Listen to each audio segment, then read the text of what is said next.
How many here have actually seen me speak? Like we've done this conference, we spoke? A few? Sorry. So, I put a presentation together. I did my normal, don't do this, type safety presentation. But I'll be honest with you, I have been speaking, I've done quite a few depositions this year on injuries. I'm doing one on Tuesday on a fatality. I'm not going to get too much into the case part of it. I'm not going to discuss the cases, but I'm going to discuss what you have to do, what you're looking at, what issues you're going to deal with. So, one of the cases that I'm dealing with was a worker, foreman, on a job site, didn't follow safety, didn't follow his protocols. He's a foreman. He runs safety for all the guys, right? He's in charge of everybody. This gentleman reached across a standard barrier wire line, 3 stories up, to accept a paddle wheel, a concrete smoother, right? 1,800 pounds. Leaned over it, right? Leaned over the edge. When he grabbed hold of the paddle wheel, because it was on a sky track, or a forklift, it bounced. Pulled him over the scissor lift, or over the cabling. This gentleman's 53 years old, and he is now playing with crayons the rest of his life. Okay, he'll never work again. Landed flat on his back and survived. 3 stories. Okay, this is a foreman that's OSHA trained. He's certified. He's in charge of his guys. I'm bringing these cases up because I'm talking about 3 different type of people. All right? Second case, I'm testifying in. Now, mind you, the first one was in Texas, El Paso. Second one, Orange, Texas, right up the road. This gentleman is a roofer. He's 50 years old. He has been doing roofing forever, right? Works for a roofing company. He's a good guy. Goes home every day. Because that's what we do in safety. We want to make sure everybody goes home every day with their fingers and toes, right? This gentleman, storm comes in, standard Texas storm, rolls in, right? You never know when they're coming, they just show up. They decide to shut down. They're in an enclosed area. They're in a barricaded area. So they decide to shut down because the storm's coming down. They lock everything down, and they decide to go to the ladder. Now, the ladder is not in the barricaded area. He didn't set up the site right. They start running off the roof, literally running off the roof. Falls through a painted skylight. Got the skylights on the roof, right? The actual clear, kind of greenish skylights. It's painted. They're running off the skylight, literally running off the roof. Right through the skylight. No tie off. In his harness. Goes through a skylight because it was painted over. Because it wasn't barricaded right. It wasn't covered right. Goes through the skylight, 30 feet, hits the ground on the back of his neck. He's paralyzed the rest of his life. Okay? Third gentleman. The third gentleman is a young man, 19 years old, enjoying Memorial Weekend. Enjoying this weekend. He's not a worker. He's not a construction guy. He's a college kid. All right? And I'm sorry if this is squeaking. I can definitely stress some floors. All right? Anyways, he's on his Memorial Weekend at his family's condo in Florida, 9th floor. Goes out with his buddies. They're having a good time. Doing some serious drinking, like most of us were last night, including myself. Gets on his balcony, passes out. Now he's drunk and he's high. Okay, I have the autopsy report. We know where this is headed. They're doing work on the job. Okay, they're doing work on this condo. It's 14 stories, 14-story building. I actually did the safety protocol for the building next door. When I got the phone call for this job, they gave me the address, and I literally went, that's my job. It's next door. This kid got drunk. He got high, hanging out with his buddies.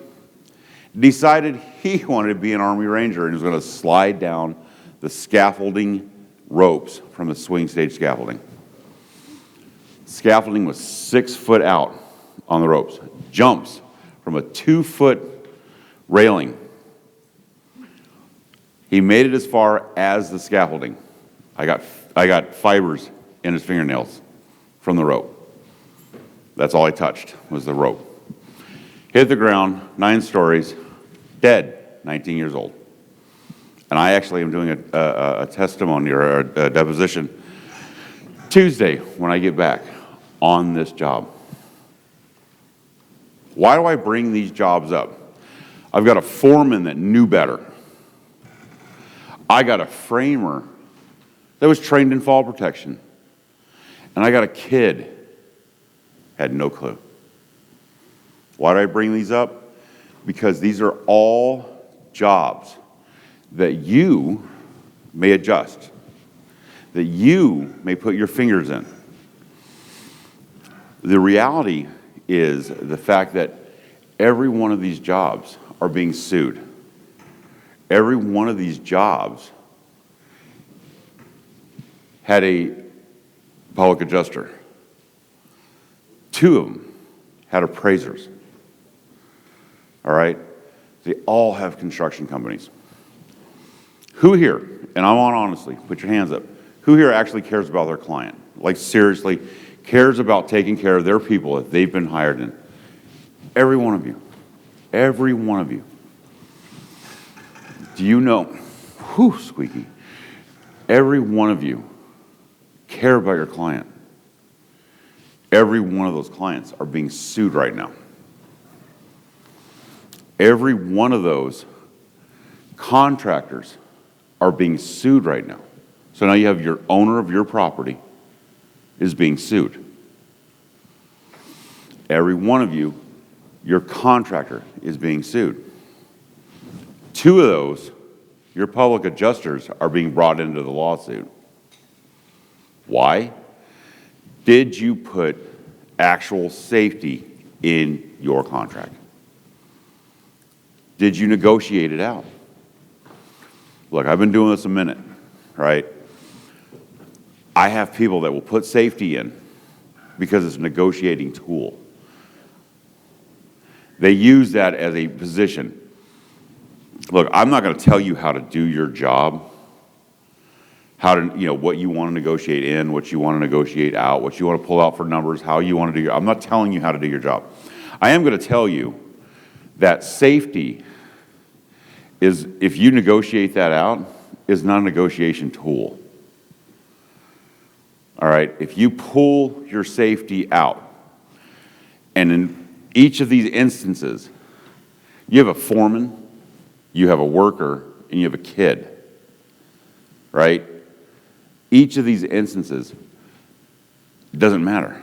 They don't know, they do know, but they're going to come after you, and they are definitely coming after your client. 2 of these jobs are Texas. All right, I don't stand up here, I don't act like a lawyer, I don't pretend to be a lawyer, I'm not a lawyer. If you want a lawyer, you call Sean. All right, I ask him the legal part. But I will tell you, in the state of Texas, when you are a worker and you get injured, you can only get your workman's comp. You cannot sue your actual employer. And it took me to this year to find that out. I didn't know that. Once you hit your cap of workman's comp, you cannot sue your employer by the state of Texas law. What does that mean? Your lawyer's going after everybody else. They're going to sue the property owner, the owner of the company, the owner of the business, the owner of the property. They're going to sue everybody else on the job site for your own mistake. The gentleman in El Paso made his own mistake. I've got video of what he did.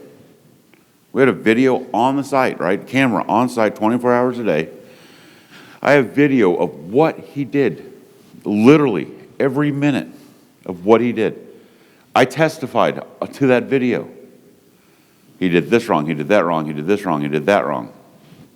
$4.6 million is what he was awarded from all the construction companies and the owner of the property. It's what he was awarded. Why do I bring this up? In today, litigious, can't ever say that word, society, they're going to sue everybody.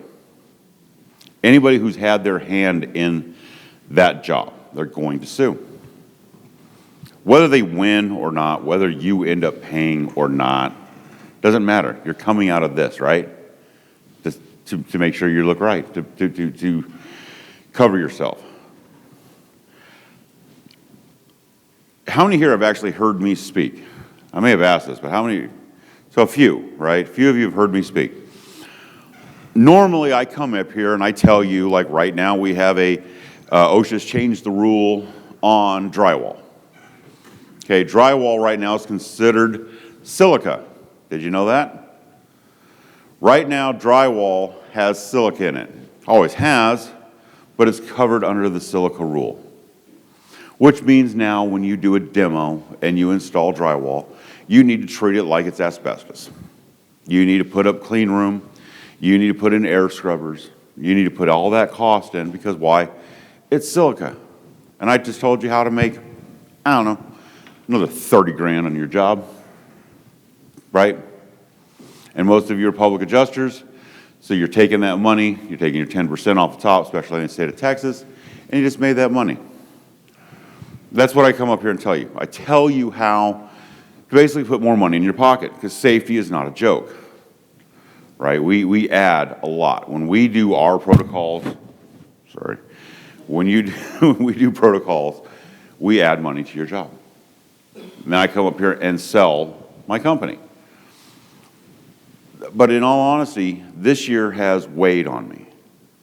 It really has. Because, we do our job, you do your job, and we take care of the worker. And we take care of the client. I take care of the people that come to a job site that, you're in a strip mall, and we put barricades up, and we put scaffolding up, and we make sure the workers, or the patrons that come to the business are covered, right? Why? Because they can sue you. This year, it's May. We're 5 months in. Tuesday, I do my third deposition on injuries. One fatality. And the fatality happens to be a person that has nothing to do with job sites. He's a dumb college kid, like we all were at one point, hopefully. And all he did is I have testimony that when he showed up on the property to drink and party for Memorial Weekend, which we all want to do this weekend, he goes, I'm climbing those ropes like an Army Ranger. He didn't climb them, and he didn't slide down them. But everybody in this room, if you had your hands in that job, is going to be in that lawsuit because they're naming everybody. And it weighs on me, okay? Look, I've been in construction for 30 years. I've been in safety for 20 plus. I have seen horrible things, right? I have seen great things. I've seen camaraderie. I have seen happiness. If you've actually been in construction, you know what happiness is. That's messing with your buddy, nailing his bags to the ground, putting a fish in the back of his truck on a hot summer day in Arizona. We've had good times, and we've had bad times. And I will come up here and I'll tell people, the sad part is about what we all do for a living is you become that guy. What I mean by that guy is, do you remember that guy? Do you remember that guy? Sean, do you remember that guy that was on that job, 3 years ago? Everybody goes, yeah, I remember that guy. fell off a roof, fell through a skylight, decided he was going to slide down scaffolding ropes. You become that guy. Eventually, we all become that guy. No remembrance. Nobody remembers you. You're that guy. I will be that guy. Dude, you remember that guy that used to come up and talk about safety on the platform and squeak the floor because he was like 300 plus pounds? I'll be that guy. Right? What I'm telling you is why we're on this planet. We're not that guy. While we're on this planet, we are the guy. Sorry, I'm speaking in generalities. For my females, you are still that guy. Yeah, my girl Jess over there. By the way, everybody give her a hand. Come on. I've known Jess since she got in this business. She has been the biggest advocate, and that award yesterday, I'm even tearing up now. I love that girl. She has worked so hard. She has stood for this industry. So please, give that girl a hand. All right.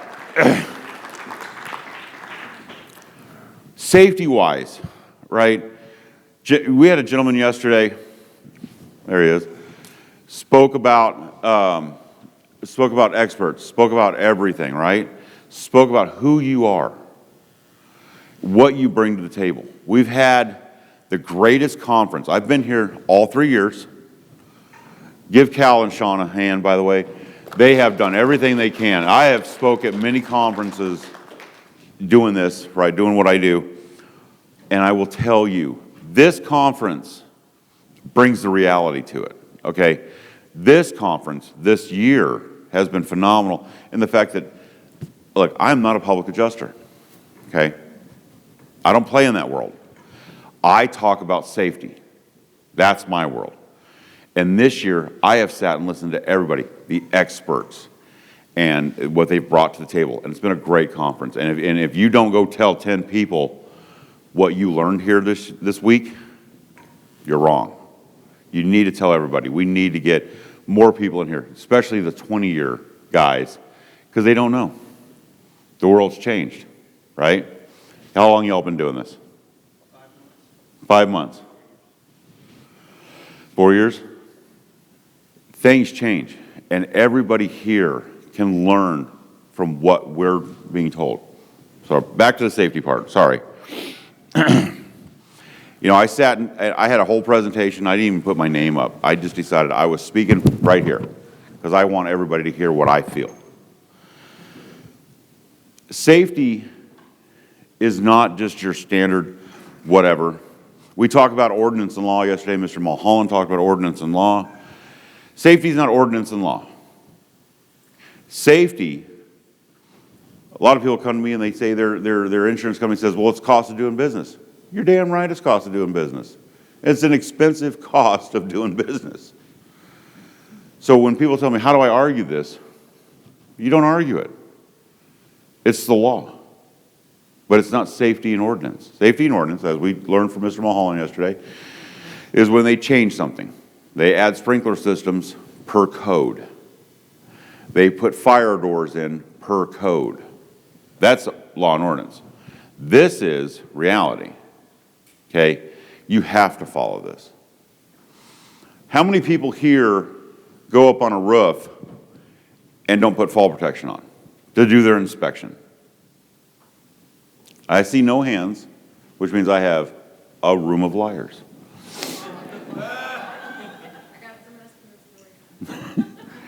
When you go up on a roof to do your inspection, okay, because a lot of us do roofs, do you have to have fall protection to do the inspection?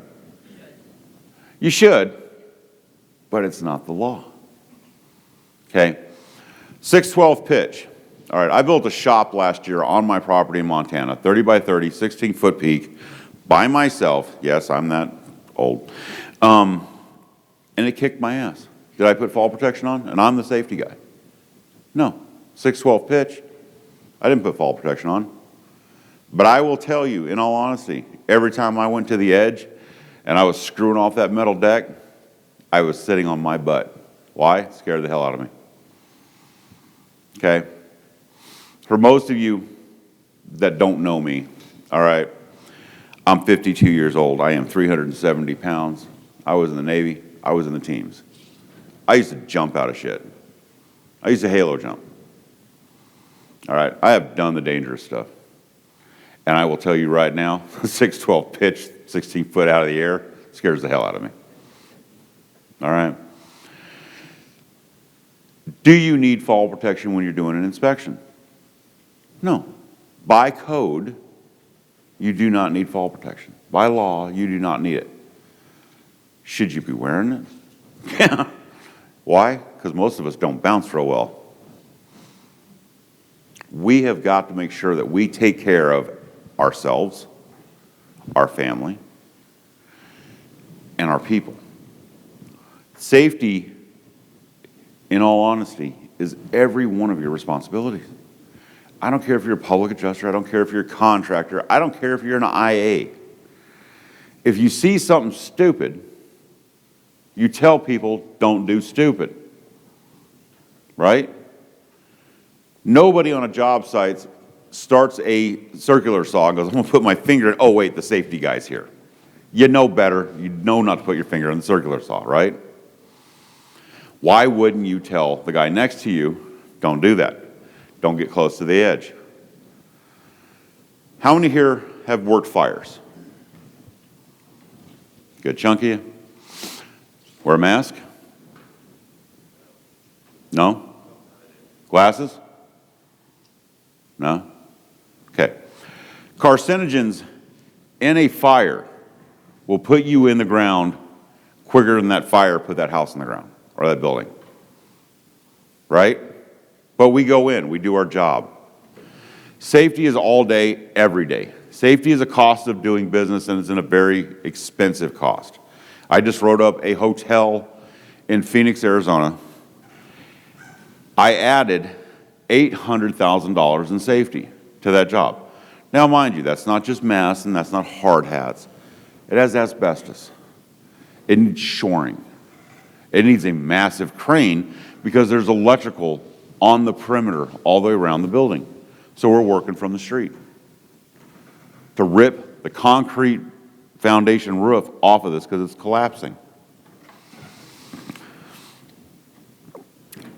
When I go out to a job and I look at the job, I've had a lot of people that are like, dude, you were here like half an hour.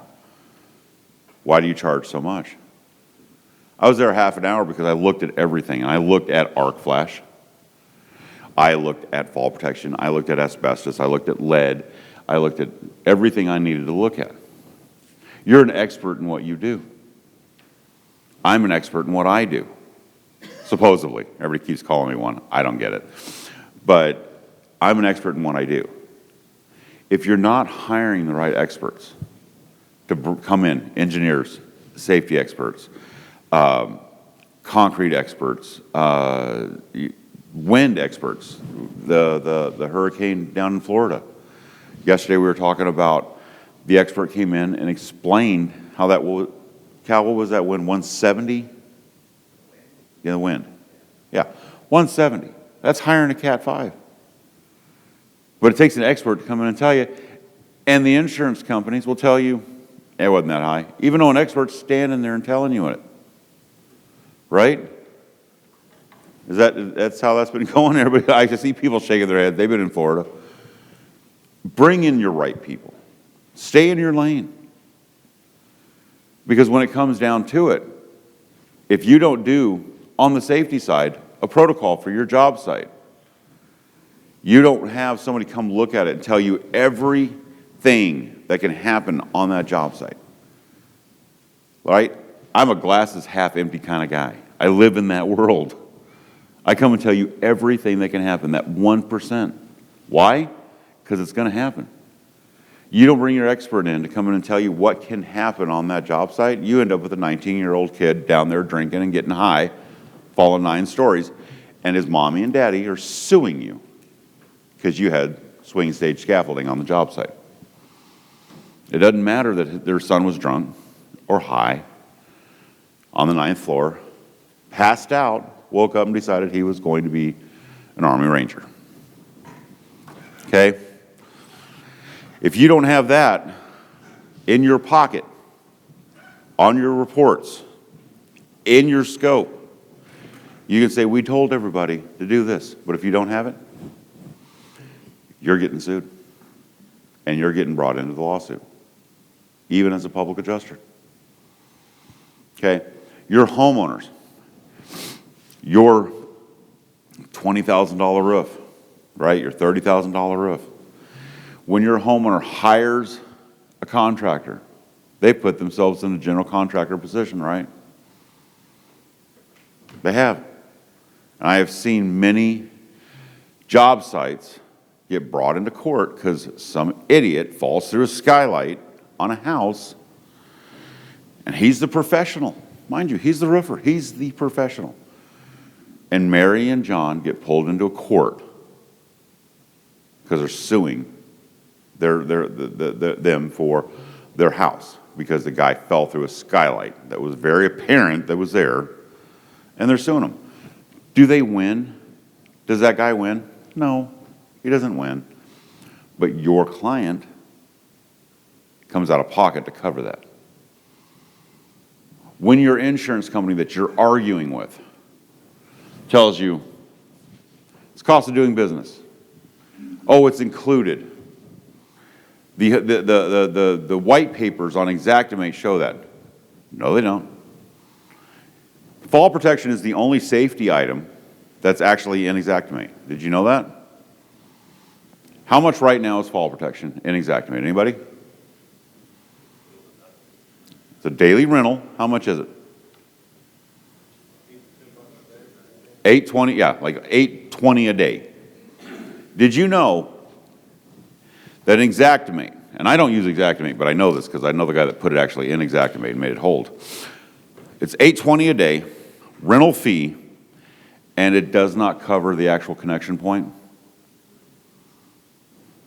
Okay? It covers the harness and it covers the lanyard, swing rope, whatever, but it doesn't even cover the connection point.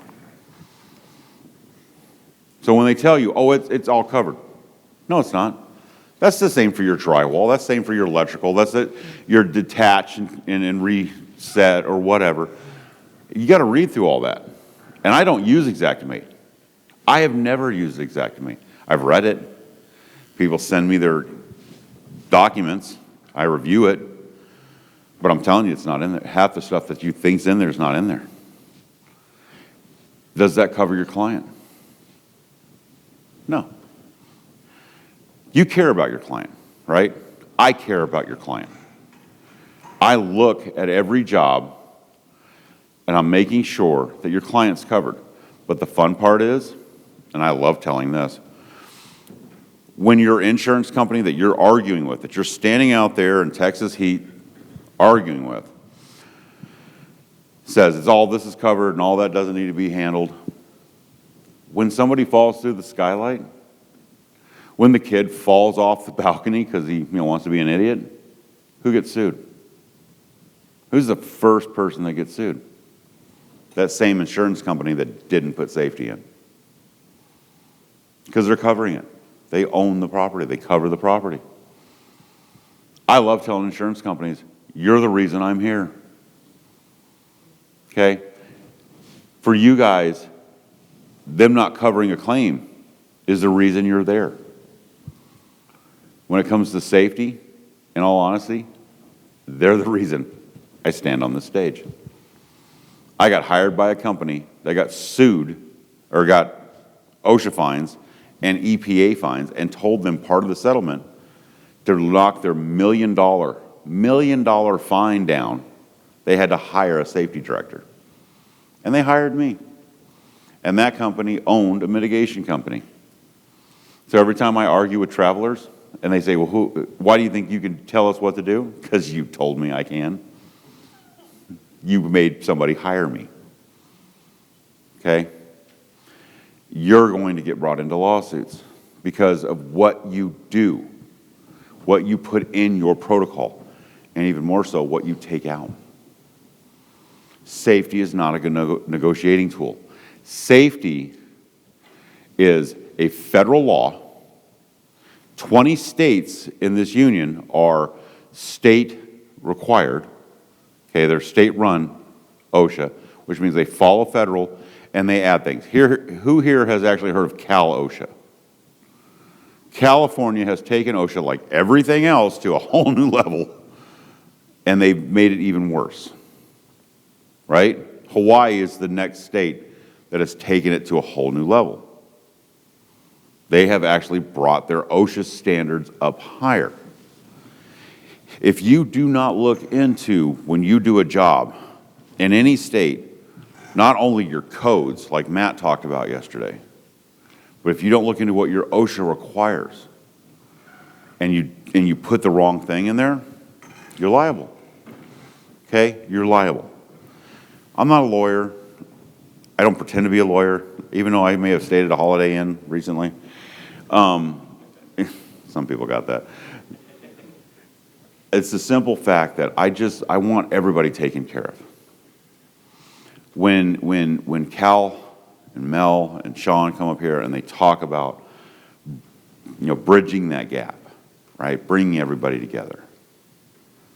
When the ladies sat up here yesterday, how many here were here for the ladies board yesterday?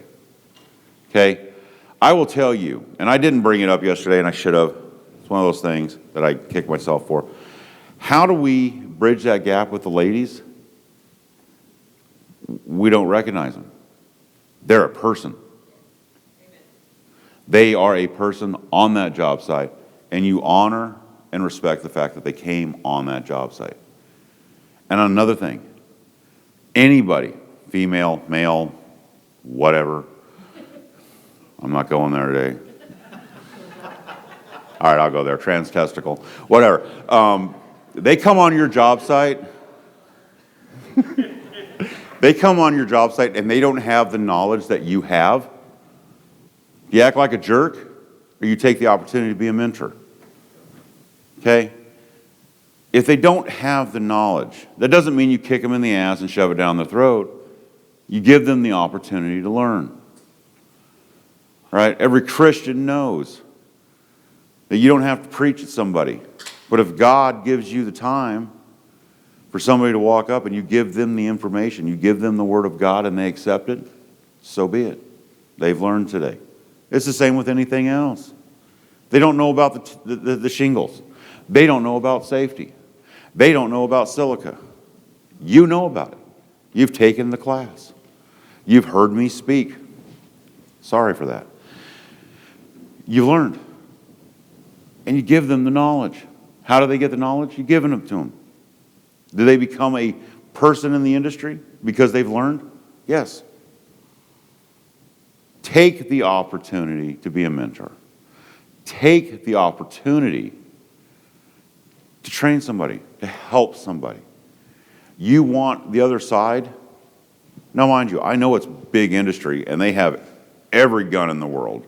They're trying to shoot you down. But I'm talking about the person that comes on that job site. You take that opportunity with that person on that job site, train them, give them that little bit of knowledge. Next time you run into them, they respect you for it. They say, hey, that person's a good person. They helped me out. They worked with me. It's the same with safety. I'm a safety guy. Everybody knows me as the safety guy, right? I don't have a name. I'm the safety guy. I wear the orange hard hat.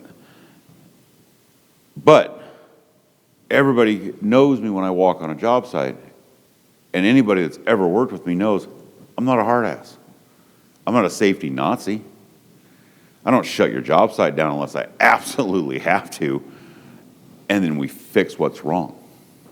And then we go back to work. Why? Time is money. Time is money. When you add safety to your protocols, you're not doing it for the wallet. It all comes, but you're not doing it. But you're adding it because, and you're not doing it because you don't want to end up in a lawsuit. If you're not putting safety in your protocols and you're not looking at a job site safely, you're not doing it for your wallet. You're looking at it for the simple fact that that guy may not go home. And that's it. I don't do this, honestly, because of the money. The money comes. If you do it right, the money comes. I never, ever want to tell somebody their husband's not coming home, their wife's not coming home. How many times have I done that? Enough. How many here have actually had to go tell somebody that their family's not coming home? Now, I'm not including my military guys because we've done that. But how many here have actually had to go tell a wife or a husband that their spouse is not coming home because they died today on a job site? Nobody? Be happy you've never done that. I've done it quite a few times. That's the worst feeling in the world. Look, when we're in the military, right, Josh, and you go home and you tell somebody that your partner's not coming home, it's understood. They're in the military. Not on a job site. Nobody expects to go to the job site and die today. And usually you die today because either you made your bad decision or the person next to you did.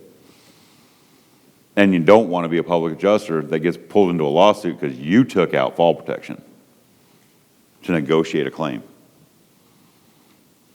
You negotiate the nail. You negotiate the drywall. You do not negotiate safety. I don't know where we're at on time. How are we looking? Questions will be good now. All right, questions will be good now? All right. Anybody have any questions? And in all honesty, like I said, I didn't put my name up today. I didn't put my contact information. That's my fault. If anybody wants to talk to me, I have cards. Please come talk to me. If you ever have a question on a job site, on a claim, you call me. Come get my card, all right? I apologize for not putting it up there today. But you call me.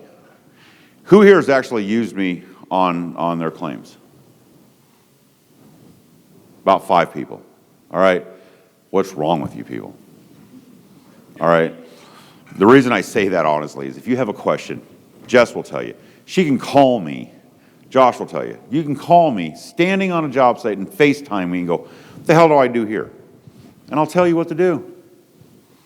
Right? I'm not after the money. The money comes. You do your job right, the money comes. I'm here to make sure you do it right. You're here not because of the money. If you're here for the money, you're in the wrong spot. You're here to take care of that client. You're here to make sure everybody gets indemnified. Everybody gets made whole. If you have a question, you call me. Why? Because I want to make sure they're whole. And I want to make sure you're whole. I want to make sure you're safe. You go home with your fingers and toes, and you pick up your grandkids or your kids, right? You're able to go surfing when you want to go surfing, not happening in Galveston. But you make sure that you can go home. I'm all about that. So, questions. Anybody have a question?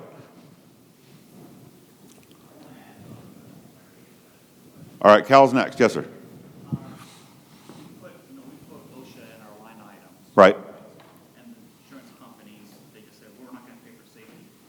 Do you or any other PAs or attorneys here find that you get those items taken care of if you also have like a JHA for that job? So there's two answers because there's 2 questions in that. First of all, when any insurance company tells you we don't cover OSHA, put that shit in writing.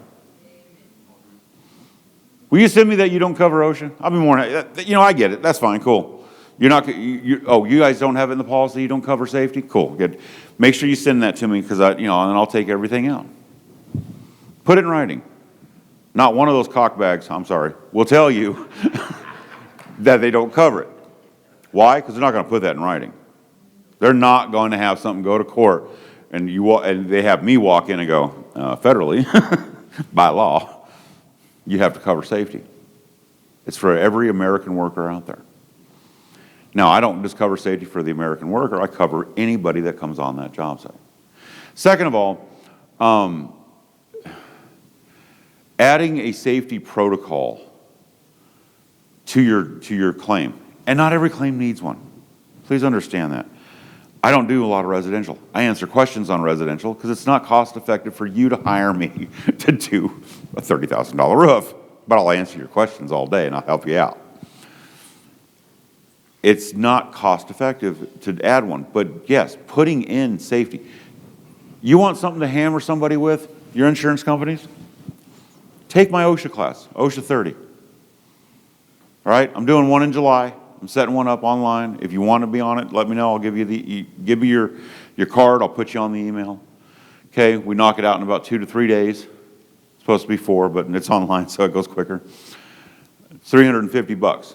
What does the OSHA 30 give you? You get to be a safety manager in the world. Once you have an OSHA 30, you can actually be a safety manager in the construction world. You're qualified. You're certified. So you stand up and you go, well, what things, we don't cover safety. Yeah, you do. What makes you think you can tell me how to do that? I'm a safety manager. I have an OSHA 30 class. That's how you nail people down. My buddy Josh sits over there and tells people all the time, honestly, he's my hype man. He tells everybody that I'm ironclad. I don't think I am. I'm just a human being, I do my job. But he will tell you I'm ironclad. I put a safety protocol on a job site, it's ironclad. Why? Because I don't care. What I mean by I don't care about your money. And I don't care about the job. I don't care about what I'm adding to it. I care about safety. I care about people going home. I have literally done jobs where I've told clients, my clients, you take this out and take that out because it doesn't need to be done. Okay, I'm not biased. I'm here to do an honorable, integral thing. But when you put OSHA 30 behind your name, now you're a safety manager. So when they argue with you, yeah, I'm a safety manager. I can be a safety manager job. I have an OSHA 30. Do you have an OSHA 30? Do you know the insurance company risk managers? They don't have OSHA. I haven't met one that's got an OSHA 30 class to save their life. They've just been hired to tell you how to do it, and they don't know what the hell they're doing. You don't, look, I write my protocols for California, whether it's Kentucky, whether it's Nashville, whether it's Texas, I write to California. Why? Because nobody's going to pull a protocol from Kentucky in California and say, well, in Kentucky you said this, this, this, and this. Why is it okay over there but it's not okay here? I write it to the highest level. I write it to the code, right? You should be doing the same thing. Every job should be treated that it's up here. Why? Because it is. You want the best quality for your client. You want the best job done for your client. You want safety done to cover your guys. And remember this, when you're writing the protocol, whether you're the company that has actually walked the job and you're the public adjuster on the job, or you're the company that's decided to write up the roofer's exactimates for $50, right? I write exactimates for $50. I cover guys. I do 8 of them a day. It's standard single roof, whatever. You still treat it all the same. And if you don't, you're doing it wrong. You have to bring yourself to the highest integrity. Whether it's for the material, for the roof, for the claim, or for the safety. Bring yourself to the highest integrity. Why? Because you can stand by it. And if you don't treat your people at the highest integrity, you don't treat your clients, you don't treat the insurance adjuster at the highest integrity, even they may be a moron, you give them the respect. Take the opportunity. Right? What does God say? Always take the high road, turn the other cheek. Right? I'm an ordained minister. Most people that know me will tell you that I am the Archangel Michael. Right? I'm the guy that you don't mess with, and I am not the holiest of holy. But I will tell you, you take that opportunity to train. You take the opportunity to make sure people go home. Take the opportunity. You have questions, you call me. I'll give you the answers. If I don't have the answers, I know somebody who does, and I'll give you them. Any other questions? No? Everybody still hungover from last night? Yep? All right. Please come see me if you need me. I'm on Facebook. I'm on with, if you can't get a hold of me or you can't find me, God forbid, I'm the size of a house. get a hold of Cal or Sean. They'll tell you how to get a hold of me. Please reach out. All right, I'm here for you. I truly am here for you. I'm here for your workers. Reach out. Thank you. Thank you.